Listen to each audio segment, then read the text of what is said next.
آپ کو ٹیڑھی نظر سے دیکھا تو جہنم، اچھی نظر سے دیکھا تو جنت. کیا کمال ہے، قربان جائیں. میرے نبی نے کہا جب بیٹا ماں باپ کو محبت سے دیکھتا ہے، ماں کو دیکھے یا باپ کو دیکھے، تو اس کے لیے ایک حج کا ثواب لکھا جاتا ہے. اور ماں باپ جب اولاد کو ان کی خدمت کی وجہ سے محبت سے دیکھتے ہیں تو بیٹے کو غلام آزاد کرنے کا ثواب لکھا جاتا ہے. اللہ کے نبی نے فرمایا بھائی بولو، اللہ کے راستے میں خرچ کرنے سے بھی زیادہ افضل خرچ کون سا ہے؟ اللہ کی راہ میں 1 روپیہ خرچ کرو 7 لاکھ کا ثواب ملتا ہے. تو آپ نے فرمایا اللہ کی راہ میں خرچ کرنے سے بھی زیادہ افضل کون سا خرچہ ہے؟ تو صحابہ نے کہا جی اللہ کو پتا، آپ کو پتا. تو آپ نے فرمایا بیٹے کا ماں باپ پہ خرچ کرنا اللہ کی راہ میں خرچ کرنے سے زیادہ افضل ہے. اب میرے تو مر گئے، تمہارے زندہ ہیں تو کچھ کر لو، مر گئے تو بس پھر ہاتھ ہی ملتے رہ جاؤ گے. پر وہ بھی اب کسی کو توفیق نہیں ہوتی کہ کوئی افسوس اور غم ہو کہ کتنی بڑی دولت سے میں محروم ہو گیا. آپ جنت میں تشریف لے گئے تو قرآن کی تلاوت سنی. آپ نے کہا یہ کون تلاوت کر رہا ہے؟ کہا جی نعمان بن حارثہ. نعمان بن حارثہ تو مدینے میں بیٹھا ہوا ہے اور اس کی تلاوت جنت میں کیسے جا رہی ہے؟ کہا جی ماں کا فرما بردار ہے، اس کی وجہ سے اس کی تلاوت جنت میں بھی آتی ہے. کہ تم نے اتنے لاؤڈ سپیکر لگائے ہوئے ہیں پھر بھی لوگوں کو پوری طرح باہر والوں کو سنائی نہیں دیتا ہوگا، اور نعمان اپنے گھر میں بیٹھ کے تلاوت کرتا اور آواز جنت تک جاتی ہے. کیا چیز لے گئی؟ نہ جہاد، نہ تبلیغ، نہ نماز، نہ صدقہ، نہ تہجد، نہ علم، نہ حدیث، نہ تفسیر، نہ کیا چیز لے گئی؟ ماں کی خدمت نے آواز کو جنت تک پہنچا دیا. کیسی خدمت کرتے تھے؟ ماں کے کپڑے دھوتے، ماں کی روٹی پکاتے، ماں کو نوالے بنا کے کھلاتے. ہمارے ماحول میں کیا ہے کہ میں اپنی بیوی سے کہتا ہوں میری ماں کی خدمت کر. میری بیوی کے ذمے نہیں میری ماں کی خدمت.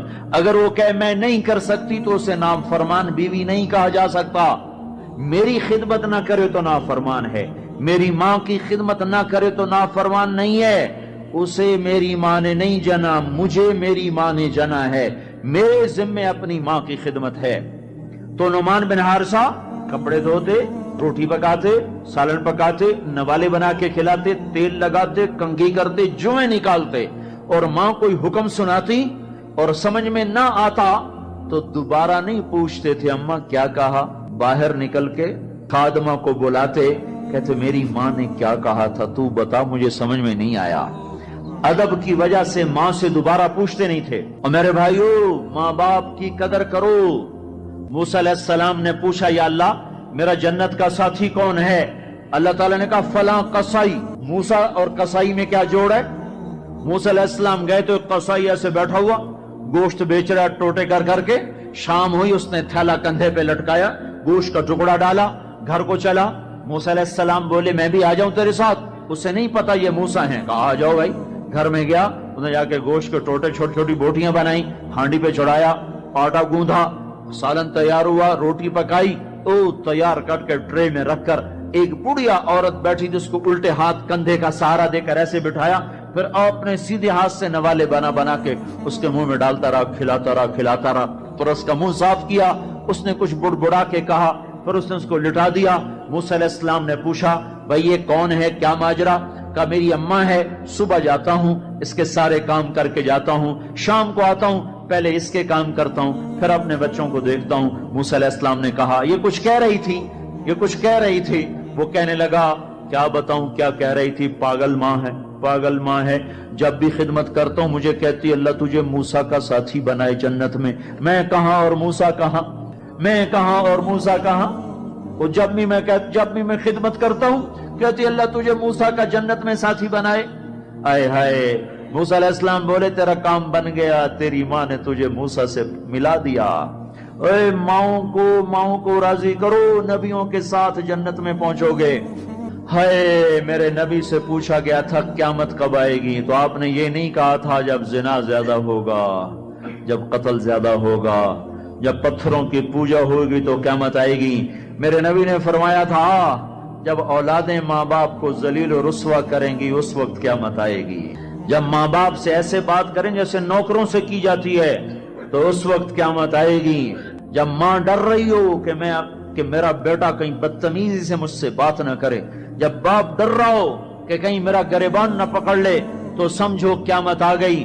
اور اللہ کے نبی نے فرمایا جس نے ماں باپ کو ستایا اس پہ اللہ کی لعنت، فرشتوں کی لعنت، زمین آسمان کی لعنت، نہ نماز قبول ہے، نہ روزہ قبول ہے، نہ حج و زکوٰۃ قبول ہے۔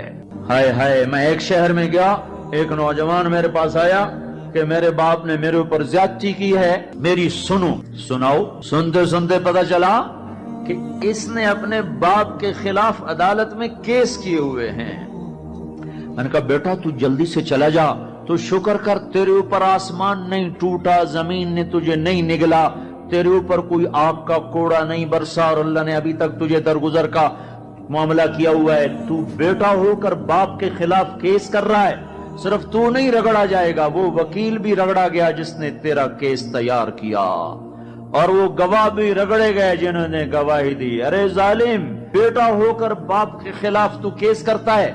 تو میرے بھائیو، اپنے ماں باپ کی خدمت کر کے جنت لے لو، جنت بنا لو، یہ جہان بھی سنورے گا، اگلا جہان بھی سنورے گا۔ ایک نوجوان تھے، ان کا نام ہے کلاب، وہ گئے اللہ کے راستے میں، ماں باپ تھے بوڑھے ضعیف، ہاتھ بھی کامتے تھے، تو ان کے باپ نے کہا بیٹا جب تو بچہ تھا ہم نے تجھے پالا، جب ہمارے ہاتھ کانپنے لگے نہ تیری ماں مجھے گلاس پکڑا سکے نہ میں خود پی سکوں، تو ہمیں چھوڑ کے چلا گیا۔ یہ اشعار جب حضرت عمر کو پہنچے تو انہوں نے فوراً آدمی بھیج کر اس بچے کو بلوایا، اور مسجد میں کھڑے ہو کر ان کا کوڑا تو مشہور تھا نا، کوڑا اٹھا کے مار مار مار اس کا حلیہ بگاڑ دیا کہ بوڑھے ماں باپ کو چھوڑ کے جہاد میں جاتے ہو، بوڑھے ماں باپ کو چھوڑ کے جہاد میں جاتے ہو، مار مار، جب تک تیرے ماں باپ زندہ ہیں تو اس گھر سے قدم نہیں نکال سکتے۔ اور میرے بھائیو، آج کل ماں باپ بڑے رسوا ہو رہے ہیں، آج کل ماؤں کی بڑی ناقدری ہو رہی ہے، باپ کی بڑی ناقدری ہو رہی ہے۔ اکثر نوجوان بیٹھے ہوئے مجھے نظر آ رہے ہیں، میں تمہیں اللہ رسول کی محبت کا واسطہ دیتا ہوں، میں تمہیں اللہ